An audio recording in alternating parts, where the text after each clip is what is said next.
Russian officials say at least 15 police officers and others have been killed during simultaneous shootings in the North Caucasus region of Dagestan. A synagogue was targeted, along with 2 churches and a police checkpoint.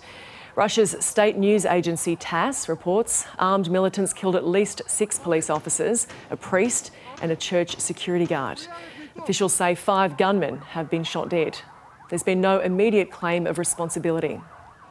The relevant services and law enforcement agencies worked quickly, but unfortunately there were losses.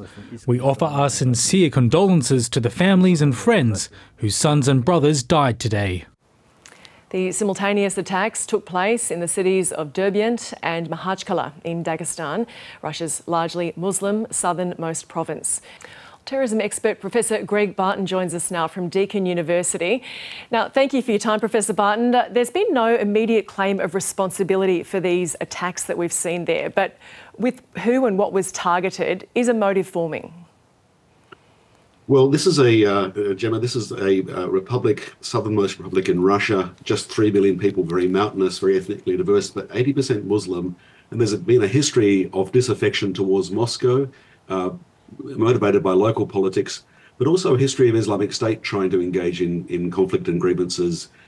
So if there is indeed a link with Islamic State, as one unconfirmed Islamic State media outlet is making a claim, that would be a very worrying development. But I think Moscow would rather avoid being public about that unless it absolutely has to. It would rather shift blame Ukraine, blame Europe, just blame local problems. So it's completely unclear at this point in time.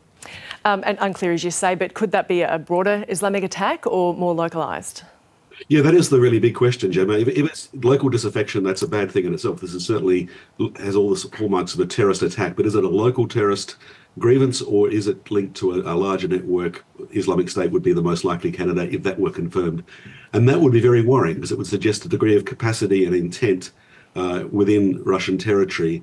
We first saw signs of this with the Moscow attack, but earlier there'd been an attack on a synagogue. This time around, there's a synagogue and a church being attacked, and apparently coordinated attacks occurring simultaneously in any case at a distance of 120 kilometres. So that suggests a worrying degree of capacity. Now, a terror investigation has been launched. We are yet to know the identity of the attackers. Would you expect transparency there from Moscow? No, I think Moscow is in a difficult situation. This is something that's caught them by surprise, clearly, very unwelcome and a concern for everyone. If indeed it has links with the same network involved in the Moscow attack back in March, that suggests a degree of incompetency, or at least, being up against a force that they're not able to fully deal with. That's something that Moscow won't want to admit to. It would much rather, as it did back with the Moscow attack in March, deflect blame westwards, blame Ukraine, blame Europe. And Professor Barton, you did touch on this a moment ago, but can you tell us a bit more about Dagestan, which is one of the poorest parts of Russia? Yeah, it's tucked down there on the Caspian Sea, Gemma. The city of Derbent is a port. It's the southernmost city in Russia, in fact, just next to Azerbaijan and Georgia. Very mountainous, ethnically diverse, a fairly small population, just 3 million. Really sort of tough, hardscrabble country. No single ethnic majority, but 80% Muslim, and a long history of influence from Iran and from Russia, so contestation in the eyes of some occupation. So lots of bases for grievance that aren't necessarily, rooted in any sort of international network, but also a soft target for groups like Islamic State to try and buy in. Back in 2016, Islamic State was believed to be behind some attacks there. And of course, back in October, we had a terrible scene at Makhachkala airport where a Israeli aircraft was attacked and fortunately escaped without anyone being hurt. But that was after the Hamas terror attack on October 7th.